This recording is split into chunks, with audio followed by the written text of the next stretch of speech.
So the NBA play-in was yesterday, and these games were actually incredible. Low-key better than the Super Bowl. So the first game of the night last night was the Charlotte Hornets versus the Miami Heat, and that game was pretty good right from the jump. And it was actually Coby White who was the spark plug for the Charlotte Hornets team. The Hornets have been on a roll this entire second half of the season, so it was very unexpected to see them come out and have the first half that they did have. LaMelo Ball struggled to shoot the ball. Concacaf struggled to shoot the ball like the entire game. He went 0 for 6. So yeah, LaMelo did, go up in the scoring column as this game went on, but he shot really poorly, and that kind of hurt them down the stretch because the game was a lot closer than I'm sure they actually anticipating. So look at the box score here really quick, just kind of go over that. I'm looking at my notes over here on my monitor, so if I look over here, that's why.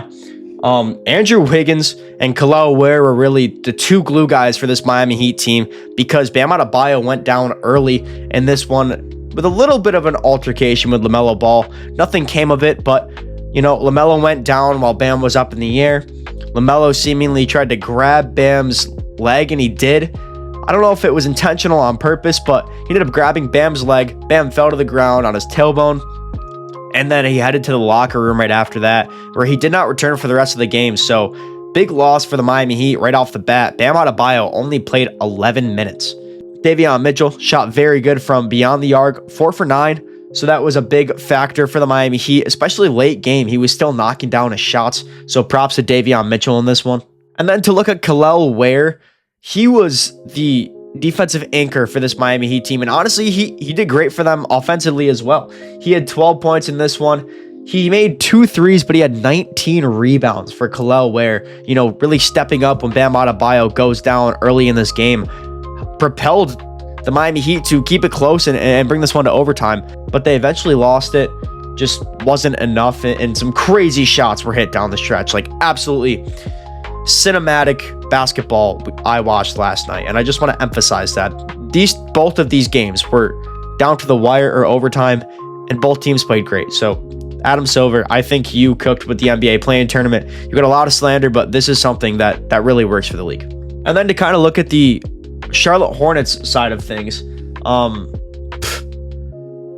like I said earlier, Concacaf was airballing threes. He went 0 for 6 in this game, didn't make a single 3-point shot.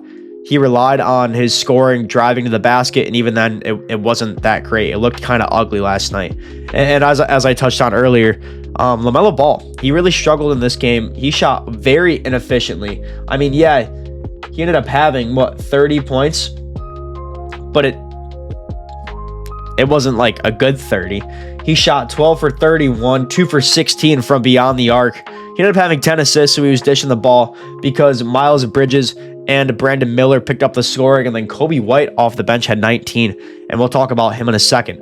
But the two-way game that Miles Bridges had yesterday, defensively and offensively, he was getting down and doing the dirty work for the Charlotte Hornets, and they needed that. They needed everybody in this game to step up when it mattered most, and he did. He had 28 points. He shot 5 for 10 from beyond the arc. He had 3 blocks and a steal. Miles Bridges played great defense yesterday. Props to you. And then looking at Brandon Miller, the Hornets' leading scorer all season, he struggled early in the first quarter, late second quarter to really put the ball in the bucket. But second half, his scoring picked up big time. He ended the game with 23 points. He also made 5 threes, shooting 10 of them. And then Coby White is a story off the bench for the Charlotte Hornets team. I mean, he played incredible. He made some ridiculous shots towards the end of the stretch that really propelled Charlotte to this win. He had 19 points. He shot 7 for 15, and he also made 5 threes, shooting 5 for 8 off the bench. That's incredible. Talk about a spark plug. The game ended up coming down to the final seconds in regulation, where Tyler Hero could have won the game for the Miami Heat at the end of the game. He almost hit that shot at the end there, but it didn't matter. It went into overtime after Coby White hit that crazy turnaround 3. In overtime, the game was just as crazy as it was in regulation, and it came down to the very last second. LaMelo Ball hit a game-winning layup to take the lead, and then at the other end, Miles Bridges, game-winning block against Davion Mitchell to secure the dub for the Charlotte Hornets, giving them their first playoff berth since 2015-2016, which is absolutely incredible now that you think about it, because, well, They started on earlier in the year as a lottery team. So for Charlotte to climb up the standings like this and really make an impact and then potentially get into the playoffs, that'll be interesting to see who they end up playing, the loser of Orlando versus Philly tonight. Oh my gosh. And now looking at the Phoenix Suns versus the Portland Trailblazers. The Suns had the home court advantage in this one, playing at home, which Phoenix is statistically very good at home, but it just didn't matter. Portland ended up winning this one, and Deni Avdija had the game of his life. I've never seen Deni Avdija move like this before. He was getting to his spots. He had the whistle on his side the entire game.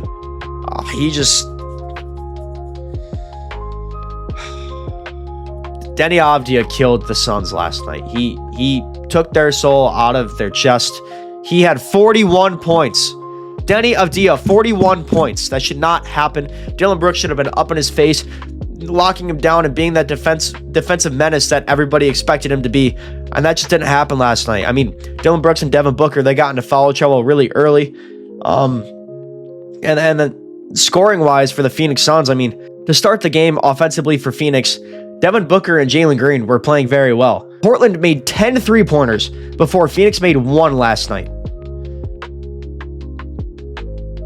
You're not going to win a basketball game if a team is making 10 more threes than you. Yes, Phoenix ended up picking up the shooting in the second half, but still not good enough. You cannot go down 10-0 in threes to start the game. That's just a recipe for disaster.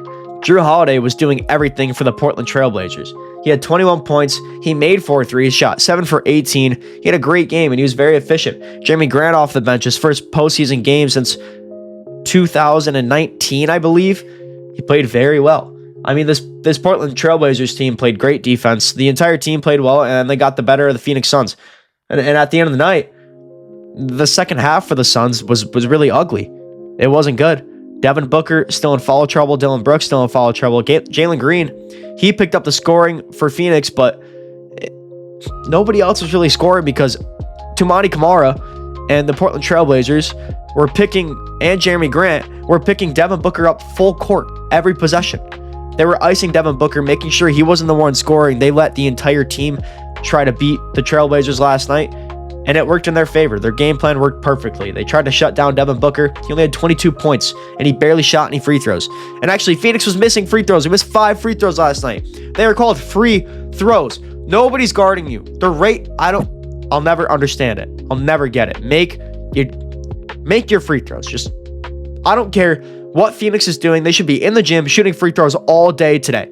Make sure you're good to go Friday because you got to play the winner of Clippers Golden State. And those are one's better than the other, but those are still 2 hard teams to play come postseason. So Phoenix, you're really in for one. And now the Portland Trailblazers are going to play the San Antonio Spurs in the first round. It should be interesting. I'm excited for this playoffs. And that's just kind of my thoughts on the NBA playing games last night. If you like more content like this video, subscribe. Put the bell on so you don't miss anything. And make sure you come back for more videos throughout the entire NBA playoffs. I'll be right here. Have a good day, everybody.